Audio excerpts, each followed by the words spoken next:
Hello, I'm Tristram Hooley and I'm going to be talking about research ethics in online research today.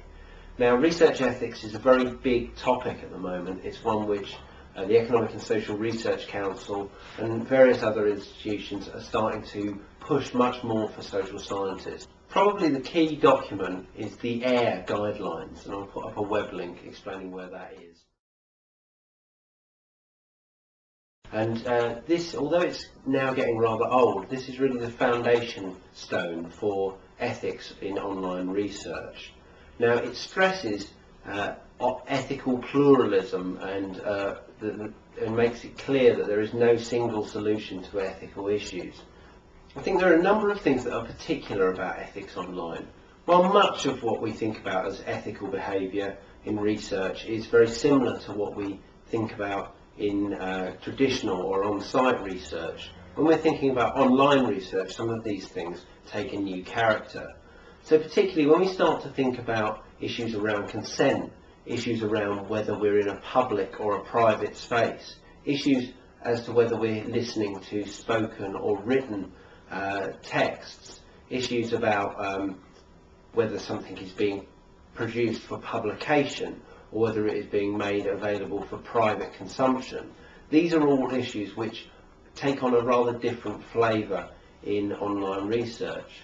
And I think one of the things that you need to be thinking about when you're undertaking online research is how does your work fit into these kinds of dichotomies.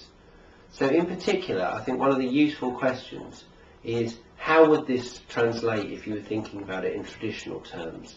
So is what you're talking about, is what you're listening to, is it the equivalent of a telephone conversation that you're essentially tapping, or is it the equivalent of a television program that you're watching? And those kinds of distinctions are the sorts of distinctions you need to be thinking through. Is it the equivalent of listening to somebody in the pub where they're speaking in a semi-public space? Is it the equivalent of eavesdropping on somebody in a private conversation, or is it the equivalent of listening to somebody give a lecture?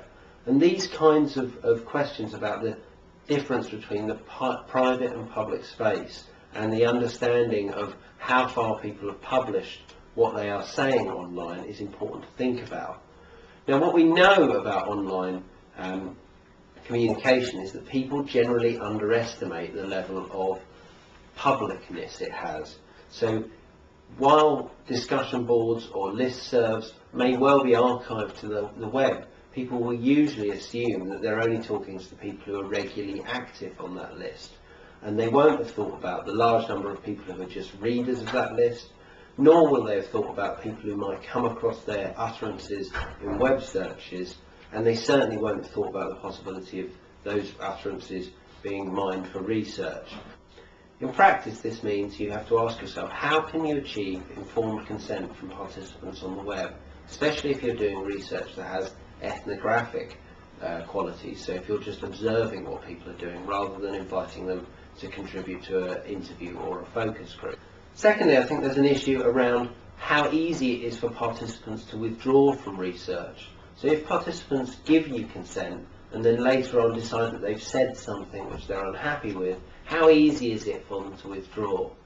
Now, this is the same as in any kind of research project, but perhaps is particularly sharp on the web because their utterances may have achieved a permanent form in the form of a web page. I think the next thing is to think about whether deception is ever an admissible strategy online. We certainly are wary about using deception in on-site research, but online it seems much easier to fall into using things which are essentially forms of deception. So lurking or just taking part in a group and then essentially mining it for the data that it provides at the end of the time that you're interested in. In detail, I'd just like to talk about a few other issues that I think are worth considering when you're undertaking online research. The first would be confidentiality. When you're thinking about providing confidentiality or anonymity for participants, you need to think about how this can actually be provided. Is the forum, is the technology that you're using one that actually allows the provision of confidentiality and anonymity? Is the chat room that you're using open to anyone to see? Are the posts archived for other people to look at later on?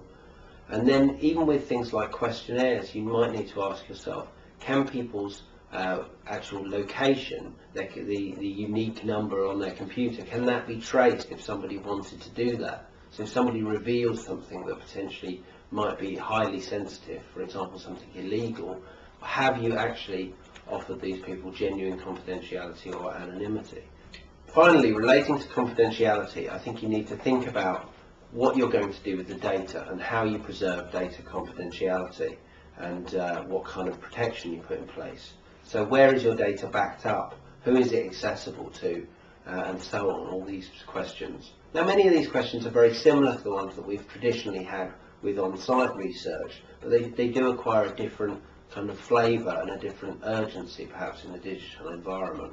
Okay, the next issue that I've already talked about this to some extent, but I think you need to think about very carefully, is the issue of privacy. So as I said before, many online participants will not be aware of how public their utterances are, and you need to think about how you're going to address that. And that may even include some education if your participants are going to understand where their posts are archived and how the internet really works. And you may need to do this in order to genuinely say that you've achieved informed consent. I think another issue relating to privacy is the issue of how much the legal definitions of privacy apply.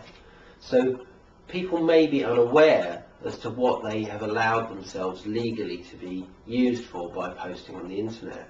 And I suppose one of the things that we feel is that legal definitions of privacy are insufficient in terms of ethics for researchers. You need to really think about privacy beyond the legal definitions, which are really very limited and would suggest that people are publishing in the traditional sense when they are posting things on the internet, even though the participants themselves would not be necessarily happy or aware of that fact. The final ethical issue that I think is worth considering is if your work has an international element to it. So if you're undertaking research in either international cultures or in subcultures that are dramatically different to your own, I think there may be issues in terms of how you go into that community and interact with that community if you haven't physically met them and interacted with them.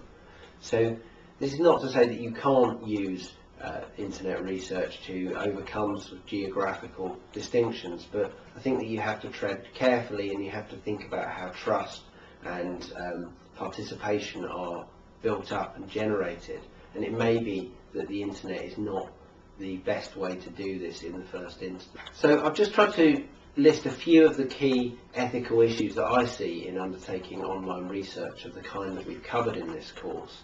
And if you would like to look into this further, then the references that go with this course or the references that are available on our website will also be helpful to you.